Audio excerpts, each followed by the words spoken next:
We're going to break into some small groups here in a second, just take about 10 minutes, but I want you to hear a great tribute that we had on Family Life Today, our radio show. It's by R.V. Brown. R.V. Brown was one of, do we have a picture of him? Did they send you a picture? Huh? You got to see the guy's biceps. Oh, yeah. That's R.V. He was one of 18 children, number 17 out of 18 children. His dad, he said, worked at a cement factory. He went to work black and came home white. He loved it. And at the end of the broadcast, R.V. has a ministry to youth across the nation. Good man.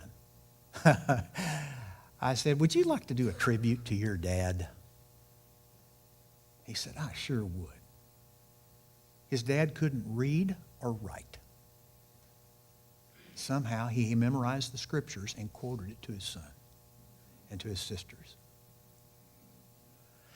You just got to listen. This is one of the most beautiful forms of poetry that I have ever heard, because it shows the power of a man who, even in his simple life, was a life worthy of being honored. Let's listen to it. I just want to thank you from the bottom of my heart, first of all, for loving my mama. And then secondly, for loving me and kissing me and rubbing my little round head, telling me to go to school and everything was going to be okay. And then, Dad, I want to thank you for taking me fishing. July the 6th, 1959, for the first time. Today, my son fished. I took him to the same spot, Daddy. And we stood there until he caught a fish. And, Dad, I want to just tell you what an awesome leader you was. With no education, Dad, you taught me. You educated me how to love, how to appreciate you, Dad. Not only how to appreciate you, but to enjoy my life today because of what you did and how you loved me, Dad. And I wish I could hug you today, Dad. But I know you're sitting and when you can see everything that your son is doing now. And Dad, I always ask you, and I say it all the time, Dad, how am I doing, Dad? When I look at your picture and Mom picture over my head in my easy chair, I always look at it and say, Dad, am I doing okay? Am I loving my wife the way you love my mom? Dad, thank you for being a dad and not a father. Thank you for taking me fishing and sitting down talking with me on the bank when nothing was biting. Dad, thank you for teaching me how to farm and to take care of other people and share whatever I got with other people, Dad. I'm the kind of man I am today because of who you are, Dad. And I just pray for other dads that they love their children and love their wives the way my dad loved my mama and loved us.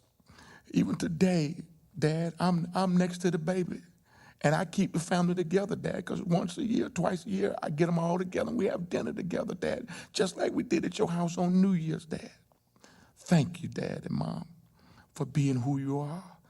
And you live to this day inside of me, Dad. Every day I wake up, I see you, Dad. I see you. I see your smile. I see you where you walk, and I see the way you talk to people. And remember, Dad, I asked you, did that man know you? And he said, no, but I just think he thinks he knows me, but he would talk to you. And my son asked me the same thing, Dad. When people walk up to me and start conversating with me, and he said, Dad, do you know that guy? I said, no, but he knows me. It's the same thing, Dad. It's happening all over again because of what you did, Dad. Willie Fish, you're a special man. Willie Fish, you're a godly man. Even though you couldn't read, you taught me how to love through the Word of God. And not only couldn't read it, but you explained it to me, Father. Dad, thank you for being my dad. I wouldn't want nobody else to be my dad but you, Dad. Thank you for loving Mama. Thank you for the leadership and the authority in which you raised us in. Thank you for the discipline.